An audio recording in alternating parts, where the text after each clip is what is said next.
ஒரு சால்வை விழட்டும். அந்த சால்வை யார் மேலாம் இந்த காலை நேரத்தில் கர்த்தர் போடணுமோ அந்த வாஞ்சிக்கிற உள்ளத்தின் மேல, எதிர்பார்க்கிறவர்கள் மேல அந்த சால்வை விழுது. எலியாவின் சால்வை விழுது இதுவரை இல்லாத அளவு ஒரு துவக்கத்தை தருவதற்கு என் தேவன் விரும்புகிறார்.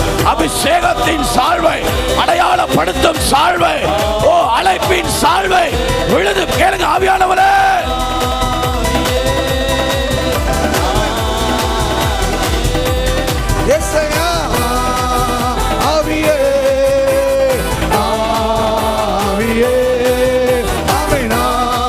கேட்கும் போது யார் மேல விழணுமோ அவர்கள் மேல பற்றிக்கொள்ளுங்க. ஆண்டவரே கேளுங்க, ஆவியானவரே ரிசீவ் பண்ணி கேளுங்க. என் மேல கர்த்தருடைய அக்கினி அந்த சால்வை விழட்டும். அசைவாடும் அனலாக்கும் எங்கள் அக்கினி, அனலாக்கும் எங்கள் அக்கினி. நல்ல கைகளை தட்டி ஆவி நிரம்பி கேளுங்க. ஆண்டவரே அந்த சால்வை விழணும். அன்னைக்கு முடிவுல தொடக்கத்துக்கு இடையில ஒரு சால்வையை விழ பண்ண முடியுமானா எங்க சபையில, என் குடும்பத்துல, என் தொழில, என் தனிப்பட்ட காரியத்துல அந்த தேவனுடைய சால்வை என் மேல விளக்க சொல்றவங்க நல்ல கைகளை தட்டி ஆர்ப்பரித்து, ஆண்டவரே அந்த சால்வை இந்த வருஷம் முடிகிற குள்ளாட்டி என் மேல போடுங்கப்பா.